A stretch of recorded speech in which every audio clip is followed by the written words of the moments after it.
Hello my dear student, welcome back to Pracademy में आपका स्वागत है।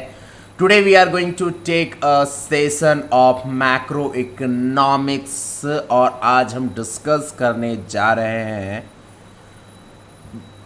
Determination of income and employment के सीबीएसई के पास्ट प्रीवियस ईयर क्वेश्चन को। तो पास्ट प्रीवियस ईयर क्वेश्चंस को आज डिस्कस करने जा रहे हैं, determination of income and employment. जो भी हमारे स्टूडेंट जो प्रैकेडमी चैनल पर देख रहे हैं वीडियोस को, अगर वो डिटर्मिनेशन ऑफ इनकम एम्प्लॉयमेंट का कॉन्सेप्ट नहीं देखे हैं, क्लास नहीं किए हैं, तो वो कृपया जाकर पहले क्लास कर ले, तब आकर सीबीएसई के पास प्रीवियस ईयर क्वेश्चंस को हमारे साथ सॉल्व करेंगे। तो चलिए चलते चलते फिर से स्वागत है आपका हमारे इस प्रैकेडमी चैनल पर। प्रैकेडमी चैनल को सपोर्ट करने के लिए आप हमारे वीडियोज़ को लाइक, दोस्तों के बीच में शेयर और हमारे वीडियोज़ अगर आपको अच्छे लगते हैं तो सब्सक्राइब जरूर कर दें। तो चलिए सेशन को स्टार्ट करते हैं। तो सीबीएसई का ये सेट चल रहा है क्लास 12th और हमारा सब्जेक्ट है मैक्रो इकोनॉमिक्स। टॉपिक है टॉपिक नहीं, चैप्टर इसको कहेंगे, टॉपिक नहीं, ये हमारा चैप्टर है। चैप्टर है determination of income and employment. Determination of income and employment practical chapter है। आपको बताएंगे कि सीबीएसई कौन कौन से टॉपिक से कितने बार क्वेश्चंस पूछा है। इससे क्या होगा कि आपका फोकस बना रहेगा और आप उस चीज़ों को बढ़िया से पढ़िएगा। लेटेस्ट इसलिए लिखे हैं क्योंकि सीबीएसई के लेटेस्ट क्वेश्चन है, इंपॉर्टेंट क्वेश्चन है। जो ज़्यादा रिपीट हुआ है क्वेश्चन, उस क्वेश्चन को हम यहाँ पर चुन कर लाए हैं। लेटेस्ट पास प्रीवियस ईयर क्वेश्चन हम आपके साथ अभी सॉल्व करेंगे। छोटा क्वेश्चंस करेंगे, तब जाकर लंबा क्वेश्चंस करेंगे। तो चलिए क्वेश्चन 1 है, जैसे aggregate demand, define aggregate demand, या और क्वेश्चन में आपको पूछा what is aggregate demand in macro economics. तो एग्रीगेट डिमांड को आप डिफाइन कर सकते हैं दोनों बेसिस पर, या तो आप डिमांड को जोड़ दो, एग्रीगेट डिमांड मतलब ऑल डिमांड को जोड़ दीजिए, तब जाकर आपका एग्रीगेट डिमांड बन जाएगा। नहीं तो ऑल एक्सपेंडिचर को जोड़ दीजिए तो आपका एग्रीगेट डिमांड बन जाएगा। ये डेफिनेशंस में पढ़ाया हुआ है। इसे बोल रहे पढ़ कर आइएगा तो आपको क्वेश्चन पेपर सॉल्व करने में दिक्कत नहीं होगा।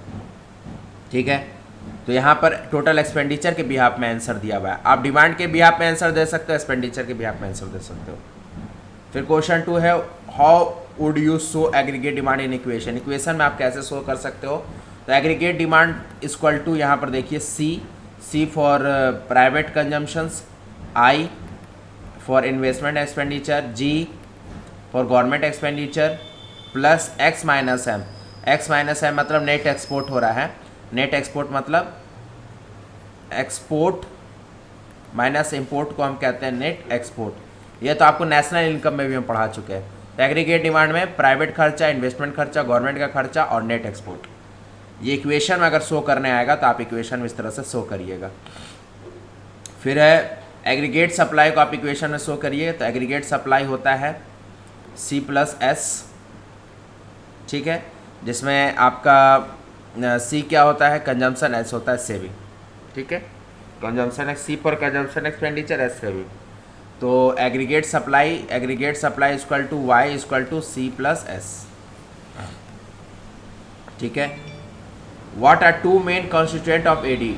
एडी का दो बेस कॉन्स्टिट्यूएंट क्या होता है। एडी इक्वल टू होता है consumption plus investment, consumption plus investment. ऐसे होता है आपका जो एडी होता है डिमांड, इसमें डिमांड में होता है सी प्लस एस, लेकिन सेविंग हम जो पैसा करते हैं उसको हम इन्वेस्टमेंट में खर्च करते हैं, इन्वेस्टमेंट करते हैं।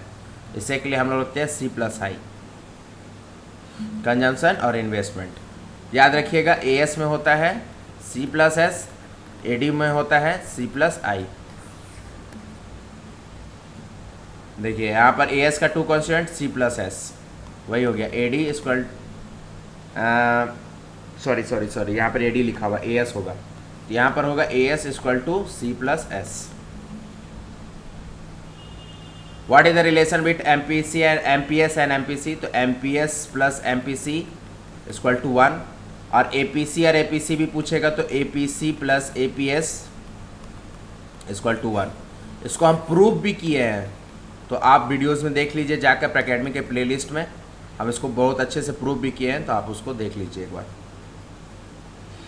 What is autonomous consumption. Autonomous consumption को हम सी बार से डिनोट करते हैं। ऑटोनोमस कंजम्पशन मतलब होता है कि when your income is zero at यहाँ पे देखो लिखा हुआ at zero level of income, zero level income पर आपका जो मिनिमम कंजम्पशन हुआ है, अमाउंट ऑफ कंजम्पशन की जगह पे लिख देते हैं मिनिमम कंजम्पशन जो हुआ है, मिनिमम कंजम्पशन जो हुआ है, मतलब आपका इनकम जीरो है, उस समय आपका कंजम्पशन मान लो 30 हुआ है, तो ये 30 आपका हो जाएगा ऑटोनोमस कंजम्पशन। क्या हो जाएगा? Autonomous consumption. मतलब at zero level of income जो खर्चा होगा वो ऑटोनोमस हो जाएगा। मतलब इनकम कुछ भी नहीं है लेकिन खर्चा हुआ है, कितना हुआ है? 30 हुआ है, तो 30 आपका ऑटोनोमस कंजम्पशन हो जाएगा। ठीक है, what do you mean by full employment? ये तो चीज़ बहुत अच्छे से समझ जाइए, फुल एम्प्लॉयमेंट का मतलब क्या होता है, तब आप deflationary, inflationary gap, excess demand, deficit demand भी अच्छे से समझ पाइएगा। फुल एम्प्लॉयमेंट का मतलब होता है refers to a situation in which everyone who is willing to work. Full employment उसको कहते हैं जिसमें हर व्यक्ति जो काम करना चाहता है at existing wages rate get work done, मतलब जो रेट में है उसको मिल गया काम। मतलब पहला कंडीशन जो व्यक्ति काम करना चाहता है, दूसरा उसकी इच्छा है काम करने के लिए, तीसरा उसको जो रेट चाहिए, जो मजदूरी रेट चाहिए वो मिल चुका है, अब वो काम को ख़त्म कर चुका है। ये 4 कंडीशन अप्लाई होता है फुल एम्प्लॉयमेंट में। पहला व्यक्ति काम करना चाहता है, दूसरा उसकी इच्छा है, तीसरा उसको जो वेजेज मिलना चाहिए वो मिल रहा है, चौथा वो काम करके ख़त्म कर दिया है, तो उसको फुल एम्प्लॉयमेंट कहेंगे। मतलब हर लोगों को रोज़गार भी मिल गया। फुल एम्प्लॉयमेंट का मतलब हो गया each and every person get their work done, each and every person has their willing to work, काम करने की भी इच्छा है, each and every person get a existing wage rate, सही वेज रेट उन लोगों को मिला है। What is investment multiplier? Investment multiplier को हम लोग के से डिनोट करते हैं, और इन्वेस्टमेंट मल्टीप्लायर क्या होता है? डेल्टा। इन्वेस्टमेंट मल्टीप्लायर के से डिनोट करते हैं express the relation between the final change in income, मतलब delta Y by delta I. ये इक्वेशन है, आपको पता ही है। और एक फार्मूला और होता है K equal to 1 minus MPC। ये दोनों प्रूफ करवाया हुआ है, वीडियोज़ में देख लीजिएगा। ये छोटा छोटा क्वेश्चंस कर रहे हैं हम लोग, ठीक है।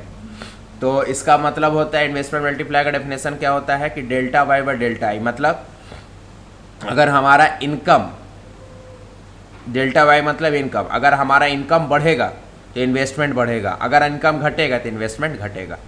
तो इन्वेस्टमेंट मल्टीप्लाई तब होगा जब हमारा इनकम वाई बढ़ेगा, तो इन्वेस्टमेंट मल्टीप्लाई होगा, ठीक है। ये दोनों फॉर्मूला दिमाग में रखिएगा, K equal to delta Y by delta I, एक होता है K equal to 1/1 minus MPC। इसको प्रूफ भी किया है, प्रूफ चेक कर लीजिएगा। और एक बता देते हैं 1 माइनस MPC इक्वल टू होता है MPS, marginal propensity to save. अब देखो कैसे हुआ, ये है MPC plus MPS equal to 1 होता है, ठीक है। फिर MPS इधर लिख दोगे तो MPC को उधर ले जाओगे तो 1 माइनस क्या हो जाएगा? MPC। इसे के लिए होता है MPS equal to 1 minus MPC, ठीक है, कोई बड़ा चीज़ नहीं है। यहाँ पर एक छोटा छोटा क्वेश्चन है। MPS दिया हुआ है 0.04, आपको मल्टीप्लायर निकालना है, मतलब इन्वेस्टमेंट मल्टीप्लायर निकालना है, के निकालना है। तो यहाँ पर तो निकाला हुआ है। ऐसे फॉर्मूला क्या होता है? K equal to 1/1 minus MPC होता है ना। अभी जस्ट बताएं कि 1 माइनस MPC की जगह पर आप MPS भी ले सकते हो, 1/MPS। MPS 0.05 लिखा हुआ है, तो 1/0.05 2.5 यहाँ पर आंसर हो जाएगा। ये छोटा छोटा क्वेश्चंस तो भी आ सकता है, ठीक है, लेकिन 1 मार्क्स क्वेश्चन का तो कोई गुंजाइश बचा नहीं है। मेन तो आपका 2 मार्क्स से क्वेश्चन स्टार्ट होगा, तो आप फोकस रखें बड़े क्वेश्चंस पर। हम भी उसी फोकस रख रहे हैं इस चीज़ों को समझाने के लिए। यहाँ पर MPS 0.08 है, तो 1/0.08 0.25 1.25। यहाँ पर MPS दिया हुआ 0.5, तो 1/0.52, ठीक है, समझ रहे हैं ना। यहाँ पर MPC दिया हुआ है, तो ये फॉर्मूला लगाएं, के equal to 1 minus 1/MPC। 1/MPC की जगह 0.9 लगाएं, तो हो गया 1/0.0110। ये आपका हो गया के का वैल्यू, ठीक है। और यहाँ पर क्वेश्चन 15 में है MPC 3.5 दिया हुआ है। 3.5 को पहले डेसिमल में चेंज कर दिया 0.75, फिर उसके बाद MPC दिया हुआ है, तो इसको कोई बात नहीं। MPC equal to 1 minus MPS equal to क्या होता है? 1 माइनस MPC, तो 1 माइनस MPC कर दिया। MPC 0.75 दिया होता है, 1 माइनस 0.75 हो गया 0.25, तो MPS कितना आ गया? MPS आ गया 0.25 और MPC कितना था? 1.75। तो MPC जो 3/4 था उसको हम डेसिमल में कन्वर्ट किए हैं तो 0.75 आया। अब फॉर्मूला होता है K = 1 माइनस MPC। अब तो 1 माइनस MPC MPC का कितना निकालें 0.75। अब 1/1 माइनस 1 माइनस 0.75 करेंगे तो 0.25 आ जाएगा। तो 1/0.25 आएगा तो क्या आ जाएगा आंसर 4 हो जाएगा। मतलब आपका K हो जाएगा, इन्वेस्टमेंट मल्टीप्लायर 4 हो जाएगा। चलिए डेफिसिट डिमांड किसको कहेंगे? जब आपका AD कम हो जाए AS से तो हमारा डेफिसिट डिमांड हो जाता है। ठीक है, ये तो हम आपको पढ़ाए थे शॉर्ट रन इक्विलिब्रियम, एक minute, short run equilibrium output. जो नहीं पढ़े हैं वो पढ़ लीजिए भैया। शॉर्ट रन इक्विलिब्रियम आउटपुट में एक बताए थे आपको AD = S इक्विलिब्रियम पोजीशन, एक बताए थे AD is greater then AS access demand, और एक बताया था आपको AD is less than AS deficit demand. पढ़े रहिएगा तो आपको कहीं दिक्कत नहीं होने वाला है। क्वेश्चन पेपर इतना टफ थोड़ी आता है। एक्सेस डिमांड में वही AD आपका बड़ा हो जाएगा AS से। डिफ्लेशनरी गैप कब होगा? डिफ्लेशनरी गैप याद रखिएगा तब होगा जब आपका डेफिसिट डिमांड हो। इसके भी क्लास हम लास्ट लिए हैं वीडियोस में, तो आप हमारे वीडियोस को चेक करिए। ठीक है, वीडियो आप चेक करिए, 1 मिनट हम आपको बता देते हैं।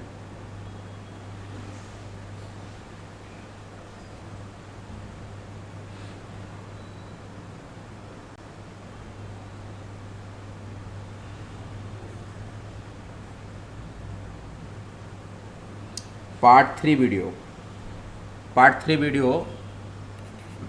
एकेडमी के प्लेलिस्ट में जाइएगा तो मैक्रो इकोनॉमिक्स में आप निकालिएगा determination of income and employment part 3 video. तो वहाँ पर हम एक्सेस डिमांड और डेफिसिट डिमांड दोनों आपको वहाँ पर अच्छे ढंग से पढ़ा दिए हैं।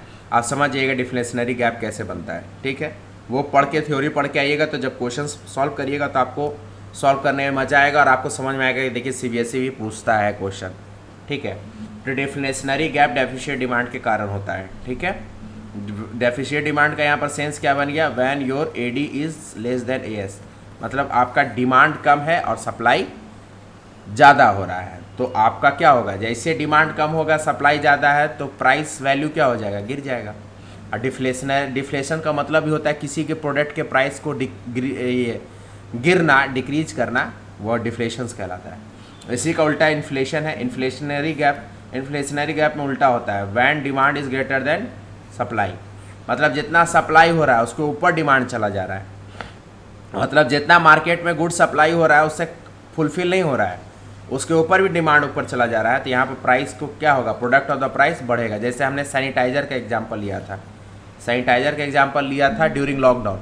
हुआ क्या था कि लोग को सैनिटाइज़र का ज़रूरत पड़ा, सप्लाई तो आ रहा था मार्केट में, लेकिन लोग का डिमांड बहुत हाई लेवल पर चल गया कि सबको अब सैनिटाइज़र चाहिए अभी का भी। तो डिमांड अभी का भी बढ़ गया, सप्लाई तो अभी का भी नहीं मिल पाया, जिसके कारण सैनिटाइज़र का दाम अभी बढ़ गया। इससे के लिए डिमांड जब ताज़ा तेज़ हो जाएगा तो प्राइस बढ़ जाएगा, तो इन्फ्लेशनरी हो जाएगा। डिमांड घट जाएगा, सप्लाई ठीक ठाक चल रहा है लेकिन डिमांड घटा हुआ है तो प्राइस का दाम गिर जाएगा, डिफ्लेशन आ जाएगा। बड़ा छोटा सा कॉन्सेप्ट है, इसको आगे हम फिगर से भी समझाएंगे और आपको CBSE पूछा भी है, बहुत बार पूछा है। देखिए फिर से आ गया, in an economy aggregate demand is greater than aggregate supply. When aggregate demand is greater than aggregate supply, तो एक्सेस डिमांड का कॉन्सेप्ट है, explain the changes that will take place in the economy. क्या changes होगा?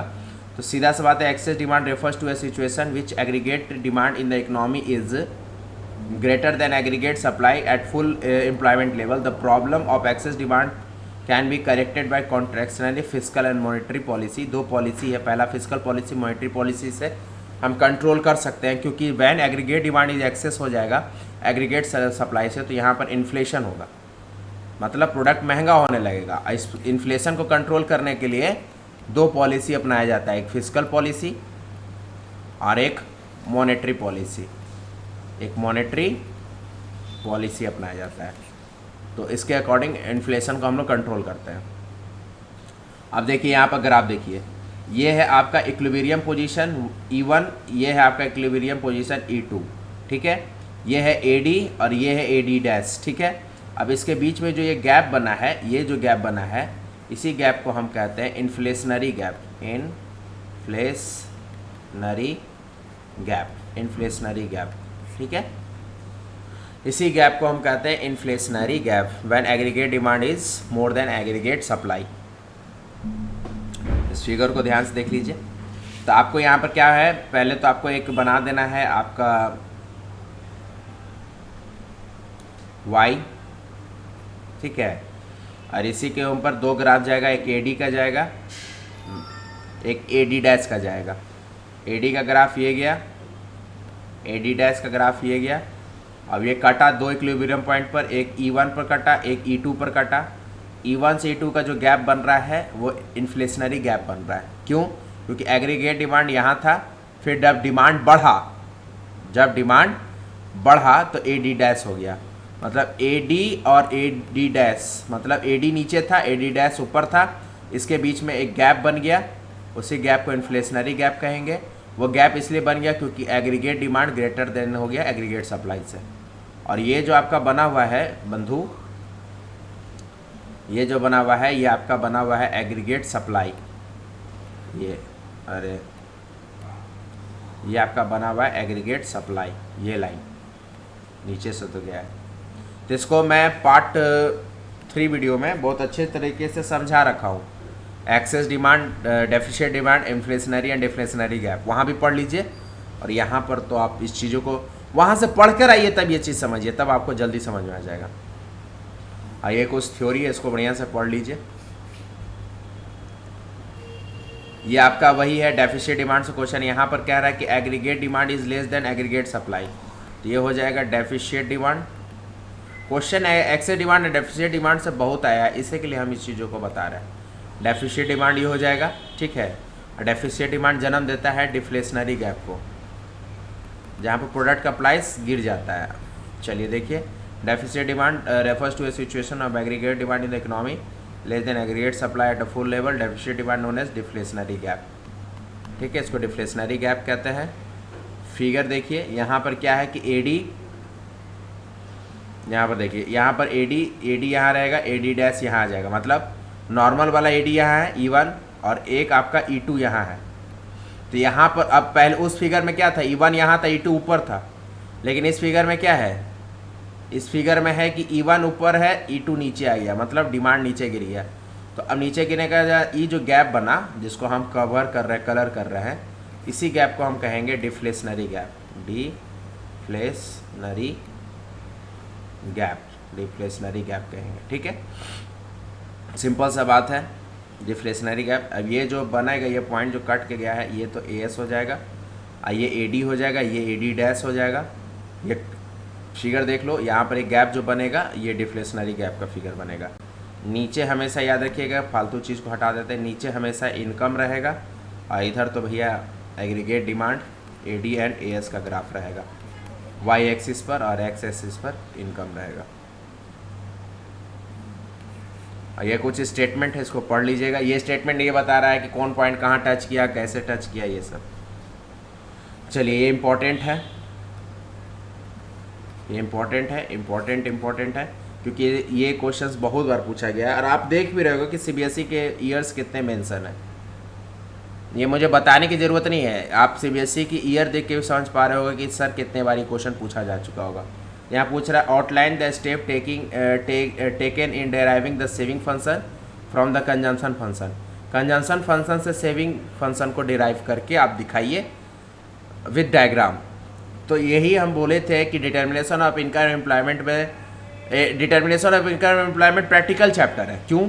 बहुत सारे बच्चे पूछे sir क्यों आप ऐसा बोल रहे हो, इसलिए बोल रहे हैं क्योंकि यहाँ पर आपको table, figure, diagrammatical representations plus numerical, ये सब चीज़ बनाने आएगा। तभी तक तो आपको न्यूमेरिकल तो देखिए, न्यूमेरिकल तो इन्वेस्टमेंट मल्टीप्लायर K=1/1 - MPC, वो छोटा छोटा फॉर्मूला है, वो सब न्यूमेरिकल हो गया। टेबल, फिगर, डायग्राम ज़्यादा आपको बनाने आएगा। ठीक है, और एग्ज़ाम में पक्का आएगा ही आएगा, गारंटी दे रहा हूँ। ठीक है, तो यहाँ पर है आपको ये सेविंग कर्व बनाना है with the help of consumption function. तो स्टेटमेंट है income y equal to C plus S होता है, कोई बात नहीं सर। सेविंग कर्व डिराइव होगा कंजम्पशन कर्व से। The derivation can be explain with the help of given diagram. In the diagram C is the consumption curve, 45 degree line represent income. आइए figures देखते हैं। ये 45 डिग्री लाइन जो बनाया गया है ये इनकम का लाइन है, ये लाइन जो है वो कंजम्पशन फंक्शन है, ये है इक्विलिब्रियम पॉइंट जहाँ पर आपका सी कंजम्पशन और इनकम बराबर हुआ है। इस ये आपका डायग्राम कंजम्पशन फंक्शन का है, ये डायग्राम आपका क्या है, कंजम्पशन फंक्शन का है।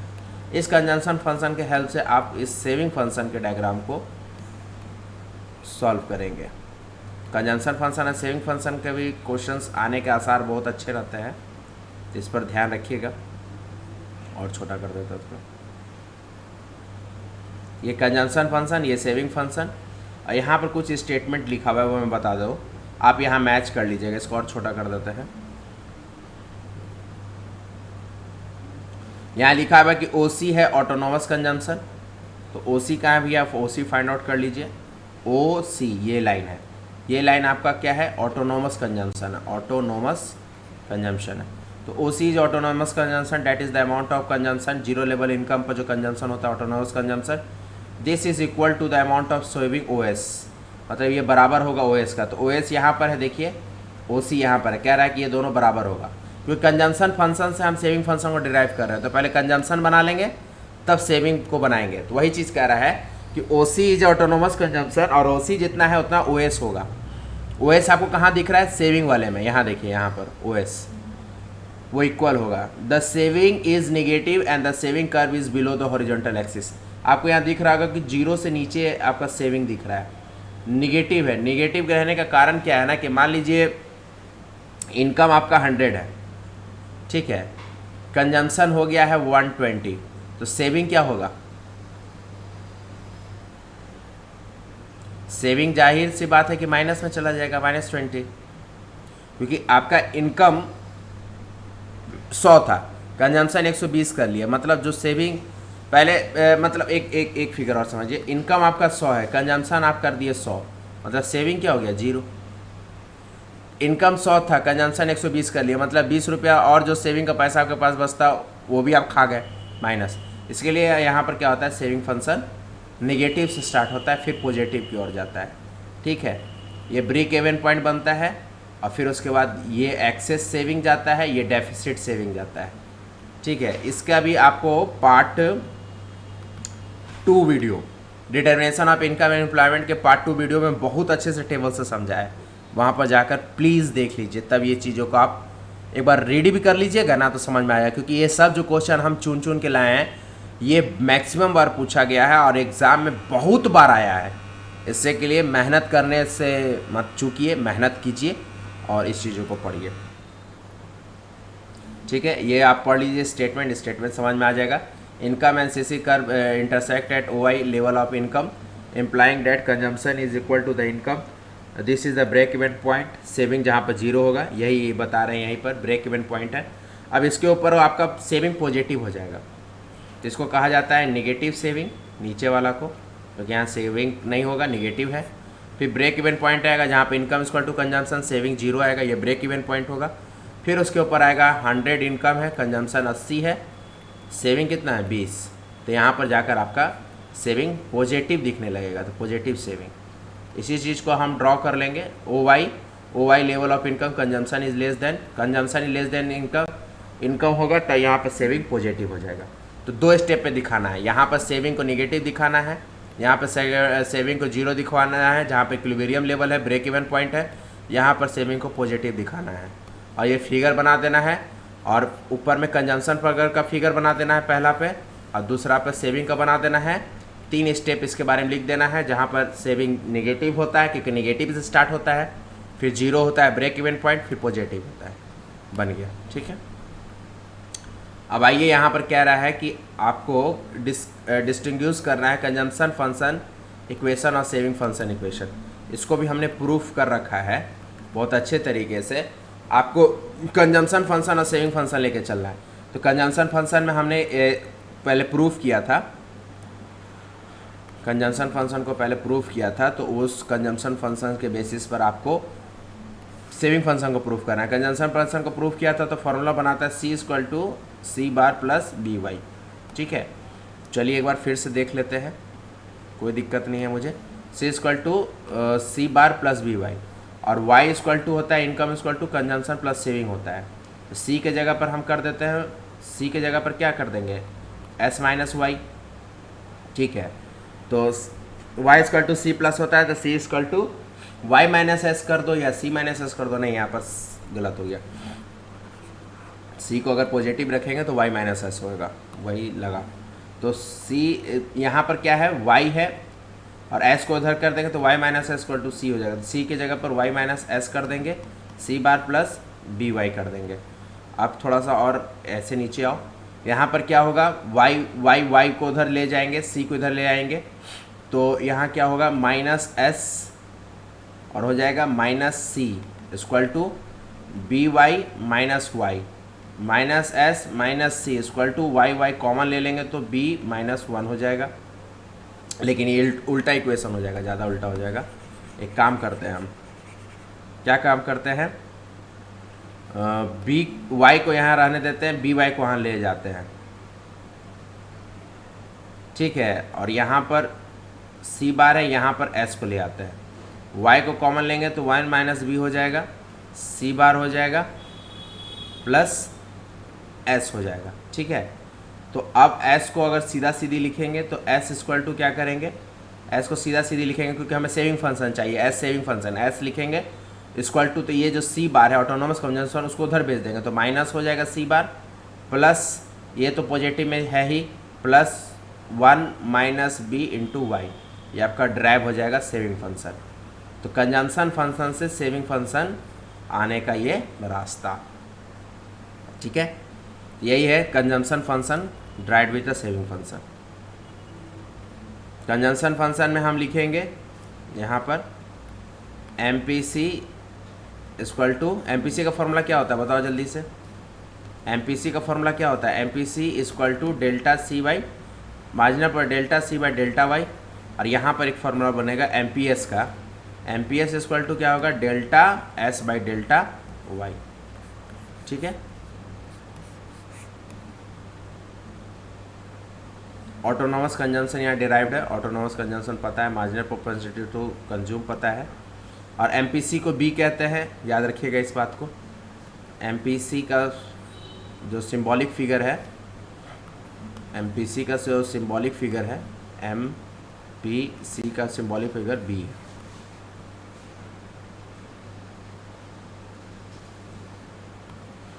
इन्फ्लेशनरी गैप इस पर डिस्कस कर लिए, एक्सेस डिमांड होगा तो इन्फ्लेशनरी गैप होगा, सेम क्वेश्चन रिपीट है, यहाँ पर फिगर वही है, फिगर भी डिस्कस कर चुके हैं, यही गैप है। यहाँ ई मानो, इसको ई वन मानो, एक मिनट,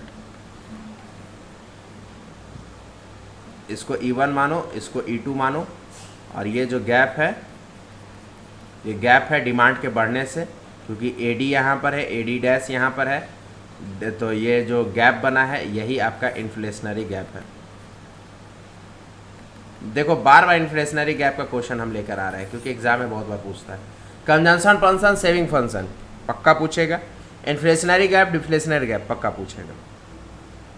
यहाँ पर आउटपुट हटा दीजिए, इनकम रहेगा, एम्प्लॉयमेंट हटा दीजिए, यहाँ पर एडी और एएस का ग्राफ प्लॉट होगा वाई एक्सिस पर।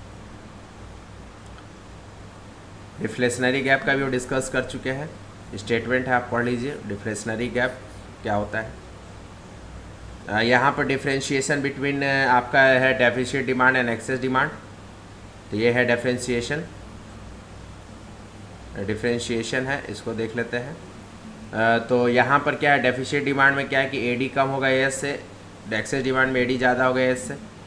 यहाँ पर डेफिसिट डिमांड में क्या होगा, under employment equilibrium causes involuntary unemployment economy over, यहाँ पर क्या होगा ना, डेफिसिट डिमांड में इनवॉलेंट्री अनएम्प्लॉयमेंट होगा, इनवॉलेंट्री अनएम्प्लॉयमेंट। इनवॉलेंट्री अनएम्प्लॉयमेंट क्या होता है मैं बता दूँ, वैसे तो अपने कोर्सेज में मैंने बताया है। इन्वॉल्ट्री अनएम्प्लॉयमेंट मतलब होता है कि हम काम करना चाहते हैं लेकिन हमको जो काम करने का जो रेट मिलता है काम करने का वो अच्छा नहीं मिल रहा है, तो उसको बोलते हैं इनवॉलेंट्री अनएम्प्लॉयमेंट। मतलब काम करने की इच्छा है, काम कर रहे हैं लेकिन हमें जो रेट मिलना चाहिए, वेजेज जो मिलना चाहिए, मजदूरी जो मिलना चाहिए वो नहीं मिल रहा है। यहाँ पर ओवरफुल एम्प्लॉयमेंट इक्विलिब्रियम है क्योंकि भैया ओवर यूटिलाइजेशन ऑफ रिसोर्सेज हो रहा है क्योंकि डिमांड बहुत हाई भाग रहा है। डेफिसिट डिमांड क्रिएट करेगा deflationary gap, excess demand create करेगा inflationary gap. Due to deficit demand the depreciation is a trade cycle. Deficit demand के कारण डेप्रिसिएशन होगा, एक्सेस डिमांड के कारण बूम होगा, आपका इकोनॉमी भागेगा। Production income employment and price are low during deficit demand. अभी बताया आपको, डिमांड कम होगा तो प्रोडक्ट का प्राइस भी गिरेगा, जनरल प्राइस लेवल कम होंगे। डिमांड ज़्यादा होगा तो प्रोडक्ट का प्राइस भी बढ़ेगा। Explain the relation between multiplier and MPC. इसको ऐसे होता है K equal to 1 minus MPC. इसको प्रूफ करेंगे, यही प्रूफ जो होगा यही आपको रिलेशन बताएगा इन्वेस्टमेंट मल्टीप्लायर एंड एमपीसी का रिलेशन। और ये मैं आपको वीडियो में बता चुका हूँ, प्रेकेडमी के पार्ट 2 वीडियोस को देखिए, वहाँ पे इन्वेस्टमेंट मल्टीप्लायर का रिलेशन हम बता चुके हैं। प्रेकेडमी के प्लेलिस्ट में जाइए, मैक्रो इकोनॉमिक्स में चैप्टर है determination of income and employment, part 2 video देखिए, वहाँ पर हम आपके रिलेशंस को बता चुके हैं। फिर से बता देते हैं, एमपीसी एंड के का पॉजिटिव रिलेशन है। क्या है? पॉजिटिव रिलेशन है। पॉजिटिव रिलेशन मतलब एमपीसी बढ़ेगा, के बढ़ेगा, एमपीसी घटेगा, के घटेगा। ठीक है, और ये फॉर्मूला से प्रूफ हुआ है K equal to 1 minus MPC. इसी रिलेशन में K equal to 1 minus MPC proof भी होगा, और ये स्टेटमेंट जो हमने दिया ये भी आएगा पॉजिटिव रिलेशन वाला। ये तो स्टेटमेंट यहाँ पर भी आप पढ़ लीजिए स्टेटमेंट, और फॉर्मूला यहाँ पर प्रूफ किया हुआ है, उसको देख लीजिए। ठीक है,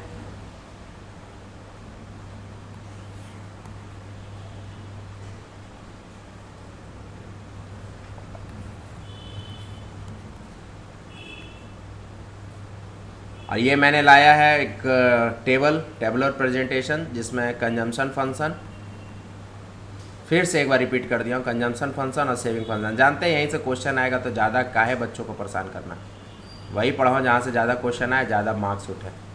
कंजम्पशन फंक्शन का ये टेबल है, कंजम्पशन फंक्शन का ये ग्राफ है।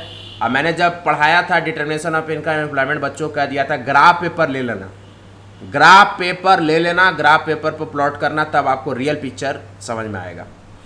ठीक है, ये सेविंग फंक्शन का टेबल है, यही आपको मिलेगा इस चैप्टर में। Tabular representation, diagrammatic representation, figure representation.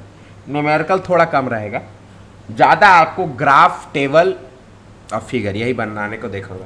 तो देखिए टेबल है जिसमें सेविंग फंक्शन आपको बनाना है, diagrammatic representation of saving function given below. ये आपका सेविंग फंक्शन का ग्राफ है। तो पहले टेबल बना लीजिए, पहले टेबल बना लीजिए।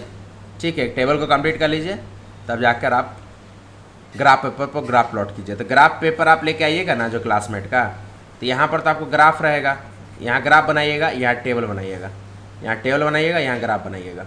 ठीक है, जरूर ग्राफ पर बनाइए, एग्ज़ाम में आपको बेनिफिट मिलेगा, और एग्ज़ाम में भी आपको ग्राफ मिलेगा। कंजम्पशन फंक्शन का ये टेबल है,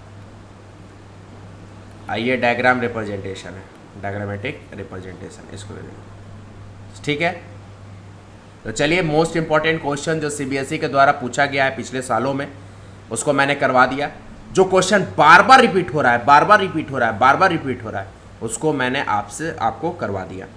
तो यही जोन में आपका क्वेश्चन आएगा, इससे बाहर नहीं आएगा। तो मन लगा के पढ़िए, रिवीजन करते रहिए, पढ़ते रहिए, रिवीजन बार बार करिए। देखिए, नया चीज़ पढ़ना अच्छी बात है, लेकिन पुराने चीज़ों को याद रखना ये और भी अच्छी बात है। तो रिवीजन करते रहिए, मेहनत करते रहिए, प्रैक्टिस करते रहिए, बार बार वीडियोस को देखिए, बुक पढ़िए, मेहनत बढ़ाइए, क्योंकि समय अब कम है, बोर्ड आपका नज़दीक है। ठीक है, तो चलिए, thank you so much for watching my video. This is Pranav Kumar. प्रेकेडमी चैनल पर तमाम सारे वीडियोज़ और कंटेंट आपके आ रहे हैं प्रेकेडमी चैनल पर, तो कृपया हमारे प्रेकेडमी चैनल को सपोर्ट करें, आगे बढ़ाने में मदद करें, क्योंकि और भी वीडियोस लाने में बहुत मेहनत लगता है, एफर्ट लगता है। मेहनत से हम नहीं भागना चाहते हैं, बस आपसे चाहते हैं कि आप सपोर्ट करें, हम आपके लिए दुगना मेहनत करें। आपको कुछ करने की ज़रूरत नहीं है, आप हमारे चैनल पर आएँ। आपको हम पहले देखो, इसीलिए मैंने एक सीरीज़ रखा कि पहले हम कॉन्सेप्ट पढ़ाएंगे, फिर उससे related past previous year question solve करवाएंगे जो एग्ज़ाम में बार बार पूछा गया है, उसका एक सीरीज अलग रखेंगे। तो हमने हर चैप्टर में, चाहे अकाउंट्स हो, इकोनॉमिक्स हो, बीएसटी हो, सब में पहले कॉन्सेप्ट पढ़ाएं, उसके बाद पास्ट प्रीवियस ईयर क्वेश्चन करवाएं, सब में, अकाउंट्स में, इकोनॉमिक्स, बीएसटी में। तो हम वो चीज़ इसलिए करवा रहे हैं क्योंकि बच्चों को पता चल जाए क्वेश्चन का लेवल क्या है, कौन सा क्वेश्चन ज़्यादा आया हुआ है, कौन सा क्वेश्चन इंपॉर्टेंट है। जो सबसे ज़्यादा इंपॉर्टेंट है, जो बार बार रिपीट हुआ है, वही क्वेश्चन को हम आपके साथ सॉल्व करते हैं, आपके साथ सॉल्व करवाते हैं। तो हम एफर्ट लगा रहे हैं, तो आप भी हमारे लिए कुछ करें, ये मैं आशा करूँगा, जो डेफिनेटली करूँगा, क्योंकि मॉनेटरी वैल्यू तो अकेडमी का कोई मायने ही नहीं रखता है। हमें मॉनेटरी में नहीं चाहिए। मोटिवेशन दो तरह का है, आप पढ़ भी चुके हैं, पढ़ाए भी है, फाइनेंशियल और नॉन फाइनेंशियल। हमें फाइनेंशियल मोटिवेशंस की ज़रूरत नहीं है कि आप हमें पैसा दो, हमारे चैनल पर पेड क्लासेस चलाओ, पेड पैसा दो। हमारा मोटिवेशंस है कि आप हमारे चैनल को आगे बढ़ाने में मदद करें, बूस्ट करें, हेल्प करें, ज़्यादा से ज़्यादा सब्सक्राइब करें, अकेडमी चैनल को सब्सक्राइब करें, वीडियोस को लाइक करें, जो भी वीडियोस है लाइक करें। और अगर हमारा कंटेंट अगर अच्छा लगता है, ज़बरदस्ती नहीं है, तो अपने दोस्तों के बीच में शेयर करें। तो बस लाइक, शेयर, सब्सक्राइब आपसे मांग रहे हैं, और कुछ नहीं मांग रहे हैं। बाकी इसी तरह से वीडियोस इस चैनल पर आते रहेगा। अकेडमी चैनल तमाम सारे कंटेंट वीडियोस लाते रहेगा, और आपके एग्ज़ाम तक आपका साथ मैं दूंगा। तो चलिए मिलते हैं नेक्स्ट वीडियो में, नेक्स्ट कंटेंट में। Till then thank you so much. हंसते रहिए, मुस्कुराते रहिए, देखते रहिए academy. Tata, bye bye, love you, take care. पढ़ते रहिए, एग्ज़ाम नज़दीक है, बोर्ड नज़दीक है।